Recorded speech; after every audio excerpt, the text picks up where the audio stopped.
13절부터 21절까지입니다.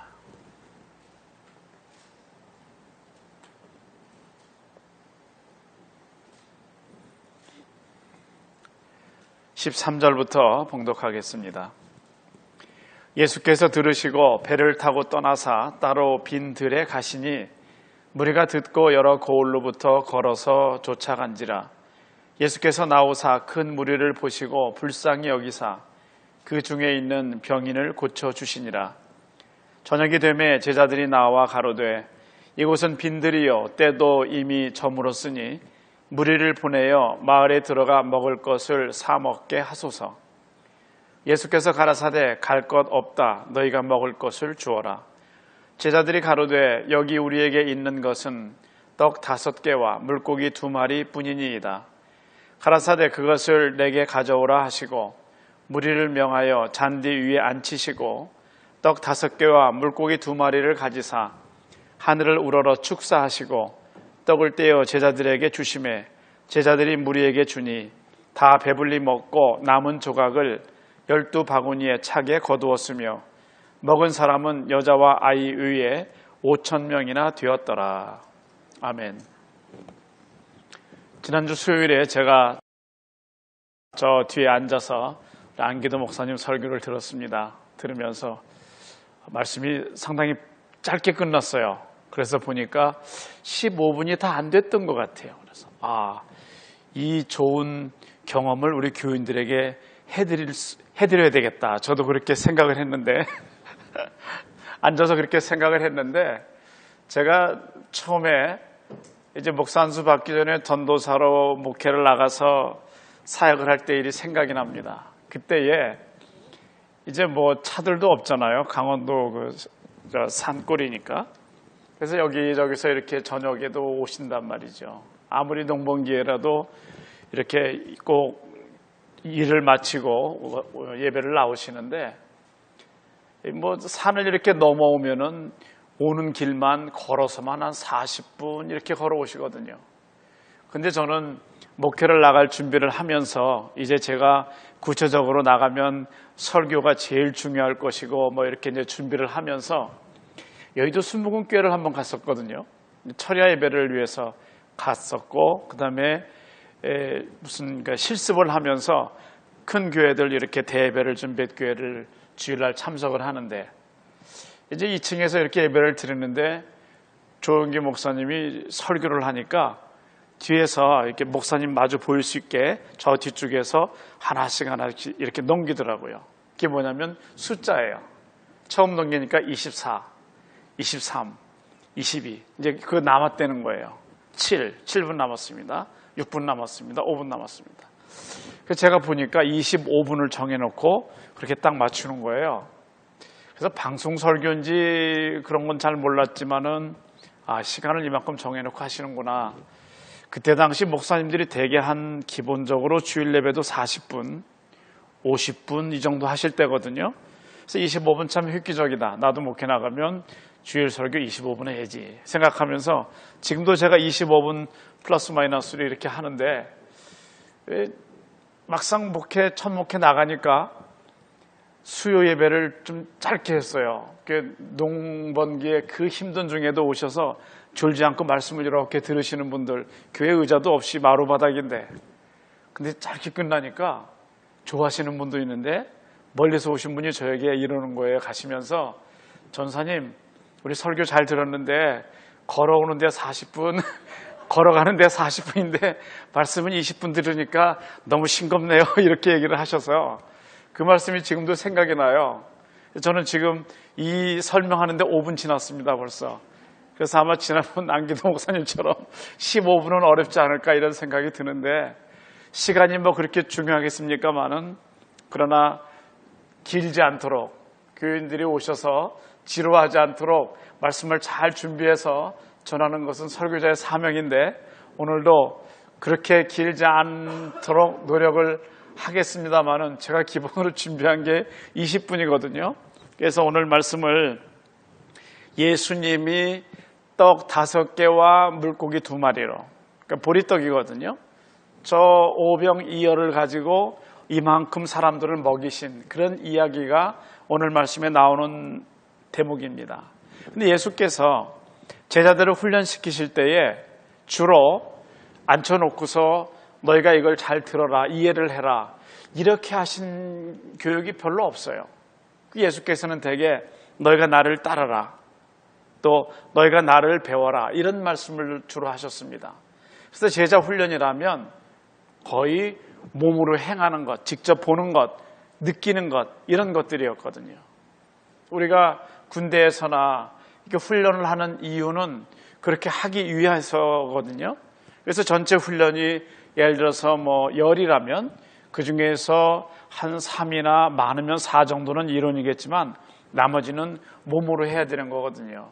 예수님의 제자 훈련이 주로 직접 행하는 그런 부분들에 집중이 되어 있었습니다. 예수께서 오늘의 이적을 어떤 의미에서 이렇게 행하셨는가, 그리고 이 이적은 우리에게 어떤 의미로 무엇을 말씀하고 계시는가, 이 두 가지는 적어도 우리가 오늘 생각을 해봐야 될 것 같습니다.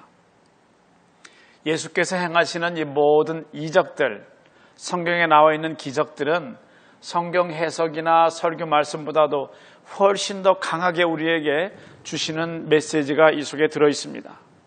예를 들면 죽은 나사로가 살아난 이야기, 또 구약시대에 이스라엘 백성들이 출애굽할 때에 홍해 바다를 건넌 이야기, 물이 더 이상 마실 수가 없는 상황에서 하나님께서 반석을 통해서 단물을 주셔서 마실 수 있도록 해주신 이런 모든 것들이 사실은 다 기적이거든요.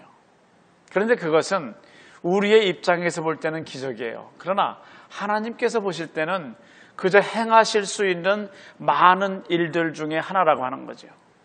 그것에 대한 관점이 우리는 기적인데 하나님께서 보실 때는 일 중에 하나이신 거죠. 사실 우리가 오늘도 하나님 품에 안겨서 하루 종일 이런 새벽부터 지금까지 저녁 8시가 되어가는 이 시간까지 건강하게 지내면서 내 마음속에서 믿음의 불길이 꺼지지 않고 신앙에 열심히 식지 않고 지금까지 계속 올 수 있는 것, 이것도 이 하루 중에 하나님을 등지고 떠난 사람들이 있는 걸 생각하면 사실 우리에게도 이것은 기적의 하나라고 볼 수 있습니다. 그런데 성경에는 많은 단어들, 이적들, 기적들, 이사와 기적들, 이런 모든 단어들에는 어떤 우리가 기대하는 무슨 혜택, 베네핏 같은 게 있습니다. 뭐냐면 기적이라면 기적을 통해서 죽은 사람이 살아났다든지 수십 년 동안 앓았던 전혀 나을 것 같지 않던 병이 나았다든지 그런 걸 기적이라고 하는 거죠. 예를 들어서 누가 죽었다, 이걸 우리가 기적이라고 하지는 않거든요. 건물이 무너져서 누가 죽었다, 그 사람 정말 죽을 것 같지 않았는데 드디어 죽었다, 기적이다. 그래도 우리가 기적이란 말을 쓰지는 않는 거죠. 기적이라는 말에는 우리가 생각 못하는 어떤 혜택 같은 것, 은혜 같은 것, 그것이 있을 때 우리가 기적이라고 부릅니다. 그래서 그 모든 기적에는 하나하나에 다 하나님의 강한 메시지가 들어있는 거죠. 그래서 그 기적을 사건으로만 볼 수 없다고 하는 거죠. 그 기적은 우리에게 무슨 의미가 있는가? 왜 하나님께서 이런 기적을 행하셨는가에 대한 그런 질문에 우리가 답을 해볼 수가 있어야 되는 겁니다. 예수님의 별명은 그때 당시에 여러 성경에도 좋지 않은 그런 별명들도 많이 있었습니다만은 사실 예수님의 별명 중에 하나는 의사였습니다. 지금처럼 의술이 발달하지 못했고, 그리고 수술을 할 수도 없었고 마취제도 없는 그런 상황에서 예수님 앞에 가면 그러면 환자들이 벌떡벌떡 일어나고요, 들리지 않던 귀가 들리고 보이지 않던 눈이 보이게 되니까 예수님의 별명 중에 하나가 사실 의사였어요. 그런데 오늘 우리가 영어 단어의 의사, 피지시언이라고 하는 그것은 헬라어의 푸티코스에서 왔습니다. 푸티스에서 온 단어인데 이것은 자연이라는 natural이에요, nature. 그래서 의사는 사실은 환자가 오게 되면 그 환자를 있는 그대로 보는 거죠. 환자를 보더니 점쟁이 점치듯이 이 사람은 좀 살집이 있고 그런 거 보니까 운동도 잘 안 할 것 같고 혈압도 좀 있을 것 같고, 그래서 대충 검사도 하기 전에 당신 혈압도 좀 있고 뭐 당뇨도 있고 뭐 고지혈증도 있고 그렇죠. 그런 게 의사가 아니거든요. 있는 그대로 보는 거죠. 예수께서 사람들이 예수님 앞에 나왔을 때에 니고데모 같은 경우에도 예수께서는 그를 병자로 보신 거죠. 뭔가 잘못된 어딘가 막혀있는 그런 사람으로 보신 겁니다. 바리새인 니고데모가 주님 앞에 왔을 때에 예수께서 진단하신 진단은 뭐냐면 너 중생해야 되겠는데 이렇게 말씀하신 거예요. 남들이 볼 때는 전혀 그에게 부족함이 없었어요. 부자 청년이라고 기록되어 있거든요. 그때 당시, 지금도 유대인들은 그렇습니다만은 그때 당시 문화로 부자들은 존경의 대상이었어요. 뭐 이렇게 좀 검은 돈을 가지고 좀 치부하고 그런 개념보다는 부자다 그러면 성실하게 일했다는 증거이기 때문에, 그런데 청년의 시대에 벌써 부자이니까 이 사람은 사회적으로도 덕망이 있는 사람이었거든요. 근데 예수께서는 그를 보시고서 너는 내가 보니까 중생해야 될 것 같다라고 진단을 하셨던 푸티커스 피지션이었던 거죠. 그래서 예수께서는 도대체 고칠 수 없는 환자, 예수님께 갈 수 없는 환자를 지붕을 아예 뜯어가지고 환자를 내리잖아요. 그 이스라엘의 지붕은 우리나라 말하자면 이렇게 슬라브처럼 평면으로 되어 있습니다. 지붕이 우리처럼 이렇게 리버스 V로 이렇게 되어 있지 않고 평면으로 되어 있으니까 뜯어가지고 예수님 계신 그쪽으로 해서 이렇게 달아 내린 거죠. 그 환자를 보시고서 예수께서는 이제 네 죄가 사해졌다 이렇게 말씀을 하시는 거예요. 왜냐하면 네가 지금까지 있었던 병은 이것은 죄에서 비롯된 거다라고 진단하셨다는 의미죠. 이 부분을 잘못 이용해가지고 오용하고 그래서 모든 병은 심지어 무슨 여드름까지가 다 죄라고 그렇게 말하는 사람이 지금도 있죠. 그런 잘못하는 겁니다만은 예수께서는 요한복음 9장에서 앞을 볼 수 없는 소경이 주님 앞에 왔을 때에 제가 도대체 왜 소경이 됐습니까? 예수께서 보시더니 네 죄도 아니고 너의 부모 죄도 아니고 너를 통해서 하나님이 어떤 일을 하시는 거야 라고 진단하신 거거든요. 그리고 예수께서는 병을 고쳐주셨습니다. 오늘 말씀 보면 예수께서 나오사 큰 무리를 보시고 불쌍히 여기사 그 중에 있는 병인을 고쳐주시니라. 불쌍히 여기사, 이것이 예수님의 기본적인 심성인 거죠. 기본적인 성품인 거죠. 불쌍히 보시는 거예요. 그래서 우리가 키리에 엘레이손 이렇게 자꾸 챈트를 노래를 하는 이유는 주여 우리를 불쌍히 보옵소서, 우리를 불쌍히 보옵소서, 그거예요. 우리가 기도할 때 여러분 기도문이 혹시 막히면 뭐 주기도문 하시기도 하고 그러지 않습니까? 찬송을 부르기도 하고 하나님 저를 좀 불쌍히 여겨주세요. 저를 좀 불쌍히 여겨주세요. 그게 매우 중요한 초대교회의 기도 중에 하나였습니다. 지금도 우리가 하나님 앞에 이렇게 나와서 예배를 드리는 것은 그가 우리를 불쌍히 여기시는 긍휼함을, 한자어로 그대로 옮기면 긍휼이거든요. 그 긍휼함을 얻기 위한 것이 예배인 거죠. 근데 우리 예배를 통해서 하나님이 우리를 불쌍히 보시고 우리에게 하나님께서 준비하신 은혜를 내려주시는 거죠. 그 예배를 통해서 주시는 은혜입니다. 예수께서 그들을 수천 명의 사람들, 장정만 5천 명인 그 수천 명의 사람들을 먹이신 것은 그 어린아이의 손에 있는 오병이어를 보시고 그 어린아이가 예수님께 그것을 드렸을 때 예수께서 일하셨던 건데, 예수께서는 그렇게 물으셨죠. 내 손에 있는 것이 무엇이냐? 우리가 구약으로 가면 모세가 하나님 저 일 못하겠어요. 저는 정말 자신 없습니다. 저는 말할 줄 모르고요. 그러나 하나님은 모세를 이미 정하셨기 때문에 그렇다면 네 형이 말을 잘하니까 내가 네 형을 좀 너를 도와주는 사람으로 시켜줄 테니 동역하면 되니까 일을 하거라 그러셨죠.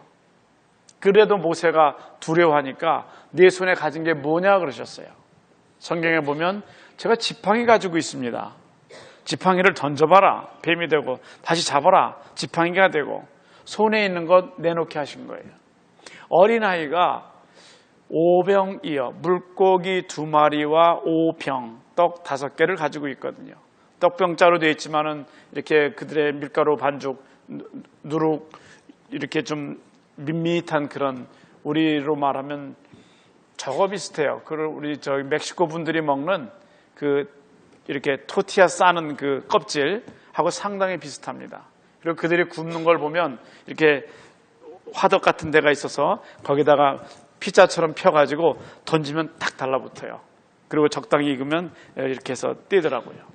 그 예수께서 어린아이가 오병이어를 가지고 있는 걸 보시고 그걸 가지고서 예수께서 그렇게 많은 사람들을 먹이셨던 거거든요. 제가 별로 소개하고 싶은 마음은 구체적으로는 없습니다만은 조철수 교수라는 분이 예수평전이라는 책을 썼어요. 저는 읽어보진 않았는데 그 서평과 그 책의 그 서머라이즈 된 부분만 읽어봤거든요. 근데 혹시 여러분들이 이런 책을 앞으로 접하실 수 있을 가능성이 있기 때문에 소개를 드리는 거죠. 그분은 한국의 사람으로는 처음으로 수메르어를 가지고서 논문을 쓰고 첫 번째로 박사학위가 된, 세계적으로도 11번째 박사학위를 받았다고 그렇게 크게 선전이 되어 있습니다. 출판사 경우에는 이것이 무슨 책이냐에 관계없이 팔려서 그래서 출판했는데 1세, 2세, 60세, 70세 막 이렇게 많이 찍히면 출판사가 살아나는 거니까 많은 그런 서평들, 좋은 작가에 대한 그런 소개를 하고 있겠습니다만은 이 조철수 교수라는 분이 쓴 책에 그 서머라이즈 된 걸 읽어보니까 이런 내용이에요. 우리가 오늘 같이 제가 봉독해드린 이 성경 마태복음의 말씀에는 그저 사람들을 이렇게 100명씩 50명씩 앉히셨다는 말씀은 없어요. 마가복음엔 나와 있어요. 그리고 또 다른 공관복음인 누가복음에도 그 말씀은 없어요. 100명씩 50명씩 앉힌 것은 공관복음 중에서는 마가복음에만 나타나 있습니다. 조철수 교수가 하는 말은 뭐냐면 신약은 사실은 제일 오래된 그 말이 언어가 그리스어로 기록된 거거든요. 우리가 히라보라고도 하는 그리스어로 기록이 되어 있어요. 그런데 사실은 그리스어 자체도 바울이나 이런 많은 서신들 또 아니면 복음서를 보게 되면 주로 히라보와 아람어로 기록이 되어 있는데 아람어는 그때 당시 그 시리아, 거기 아주 수리아라고 하는 성경에 수리아라고 나오죠. 아주 문명이 상당히 발달하고 강대국이었기 때문에 거기 아람어, 그들이 쓰는 그 아람어, 예수께서도 달리다곰 같은 이런 말씀을 아람어로 직접 하신 거거든요. 그래서 그런 말이나 아니면 히브리어로 주로 기록이 되어 있는데 수십 년 지난 후에 비로소 그리스어로 이것이 번역이 되어 있는 것. 그래서 우리가 좀 비평학적으로 말하면 성경의 원본은 하나도 없지만 원본이라고 비교적 말할 수 있는 신약의 그리거, 히라보 이 원전도 사실은 번역본일 수 있다라고 하는 이야기죠. 왜냐하면 히브리어나 아람어에서 기록이 되어 있기 때문에. 그래서 그것 자체도 좀 번역본일 수 있는데 이 조철수 교수가 거기서 한 발 더 나가는 거죠. 아람어 사본에는 이것이 5,000명 그렇게 되어 있지 않고 5,000이라고만 기록되어 있다고 하는 말을 하면서 그가 말하는 것은 5,000이 아마쉐트 알라핌 이렇게 히브리어가 되는데 이것이 혹시 하마쉐트 알루핌 이렇게 되면 이것은 5,000명이 아니라 5,000명의 리더가 되는 5,000부장 그런 의미라고 하는 거죠.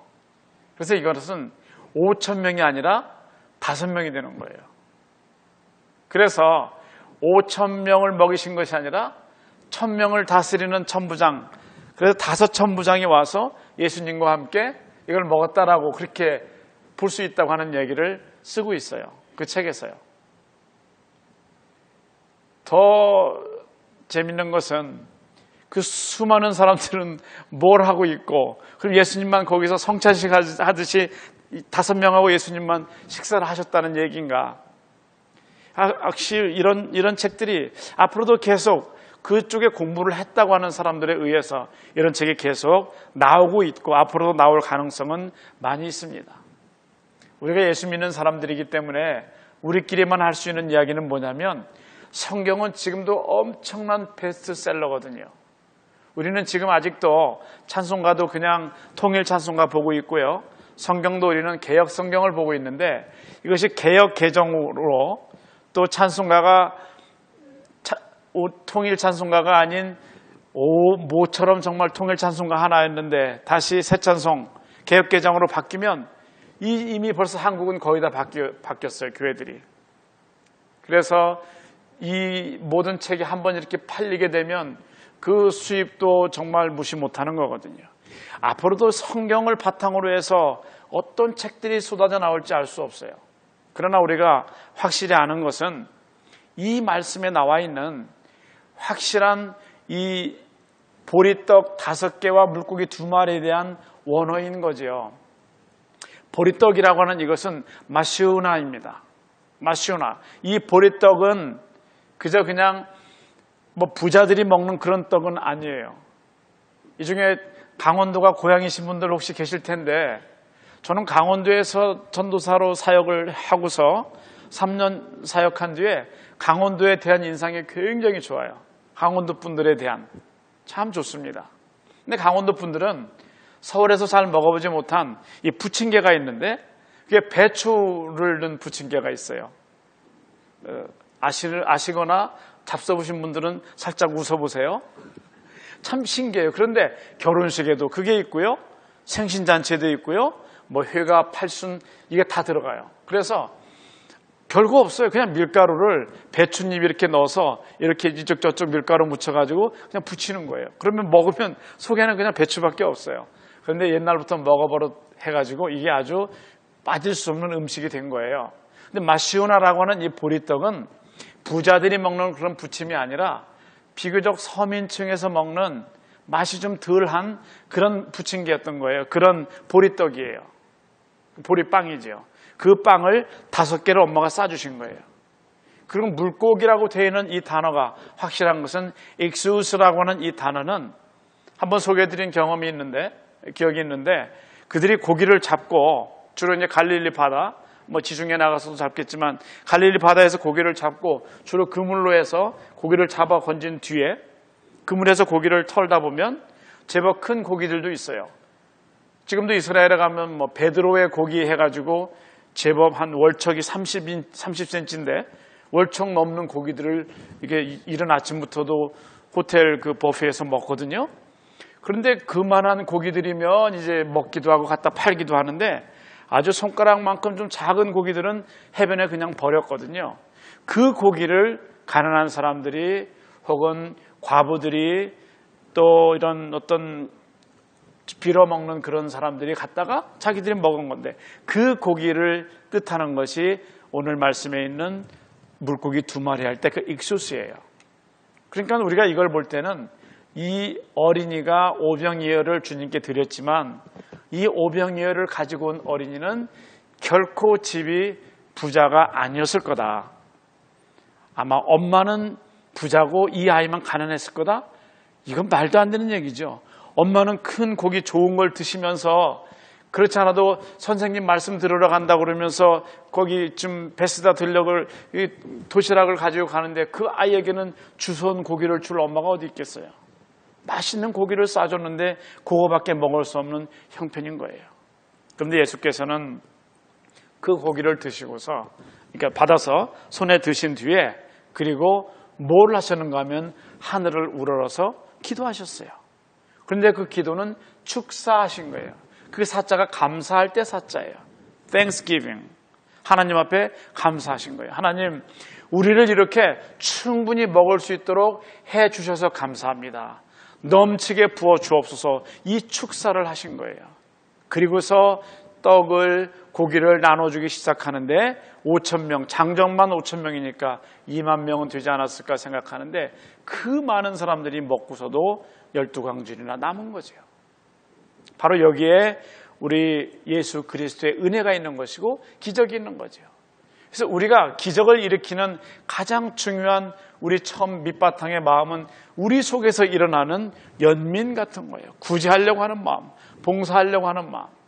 어린아이가 돌아 앉아가지고 어른들 뭐 빵이 있는지 없는지 모르지만 그 철없는 어린아이가 이제 점심이니까 잠깐 밥 먹고 다 몇 시에 얼마 후에 다시 모이자 그러면 뭐 저쪽만큼 그 나무 그늘에 가서 혼자 그걸 왜 먹을 수 없었겠습니까마는 그 어린이의 마음속에 이름도 나와 있지 않은 그 어린이는 주님 앞에 그걸 드렸던 거예요. 거기에서 기적이 일어난 거죠. 그래서 오늘도 우리의 삶에 기적을 일으킬 수 있는 첫 번째 요소는 내 마음속에 있는 헌신이죠. 드리는 거예요. 나만 먹으면 혼자 오병이어로 먹을 수 있었겠지만 드렸더니 내놨더니 수많은 사람들이 먹고도 남았다고 하는 것, 그것이 기적인 거죠. 그래서 마태복음 25장 29절에서 무릇 있는 자는 받아 풍족하게 되고 없는 자는 그 있는 것까지 빼앗기리라 말씀하는 겁니다. 이 말씀에서 한 사람만 더 제가 좀 짚고 넘어가려고 하는데 그건 누군가 하면 빌립이에요. 빌립은 뭐라고 했는가 하면 예수님을 향해서 우리가 지금 이 수많은 사람들을 먹이려면은 한 2만 데나리온은 필요할 거래요. 돈으로 계산한 거예요. 근데 우리는 가끔 설교자도 그렇고 우리가 말씀 읽으면서 이런 믿음 없는 사람 그러는데 나름대로 빌립은 최선을 다한 거예요.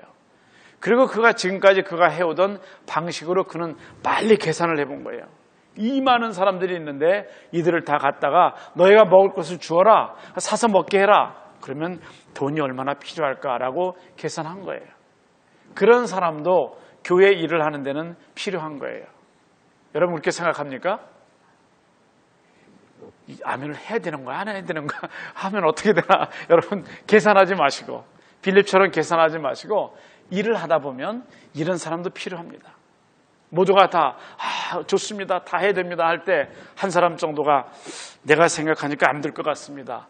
왜요? 지금 다 잘 돼가는데 이러한 일이 있어서 잘 안 될 것 같습니다. 이런 사람도 가끔 우리의 발목을 좀 붙잡아서 빨리 나가지 못하게 하지만 한 번쯤 돌아볼 수 있게 하는 사람이기 때문에 빌립 같은 사람도 필요한 거예요.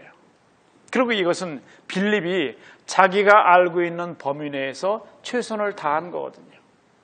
그래서 우리가 내 손에 지금 무엇이 있는지 우리 주님께서 우리를 향해서 내 손에 무엇이 있느냐라고 물으실 때에 제가 이것을 가지고 있습니다라고 드릴 수 있는 그리고 남을 위해서 내놓을 수 있는 그 마음 보시고 하나님께서 바로 우리를 통해서 기적을 보여주실 것을 믿습니다. 바로 여러분의 믿음이 기적을 일으킬 수 있는 가장 중요한 촉발제가 되는 것을 믿으시고 여러분의 삶에 기적 같은 삶이 늘 이어질 수 있기를 주의 이름으로 축원합니다. 기도하겠습니다.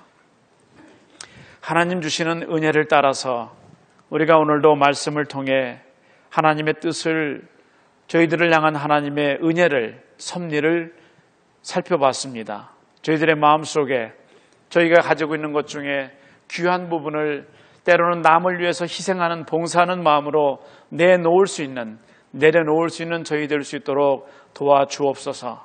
나 자신을 위해서 움켜쥐는 것보다는 오히려 남을 위해서 봉사하고 희생하는 마음으로 내려놓을 때에 나도 물론 먹고 더 많은 사람들이 먹고도 남는 기적이 일어났던 이 놀라운 역사가 우리의 삶에 나타날 수 있도록 도와주옵소서. 내가 가진 시간 속에서 내가 가진 건강 중에서 내가 가진 물질의 일부 중에서 내가 가진 가장 고귀한 지식의 일부를 또한 남을 위해서 봉사하고 희생할 수 있는 저희가 될 때에 우리 온 교우들이 하나님 안에서 풍성한 삶을 살아갈 수 있는 은혜를 저희들에게 내려 주시옵소서. 예수님의 이름으로 간절히 기도드리옵나이다.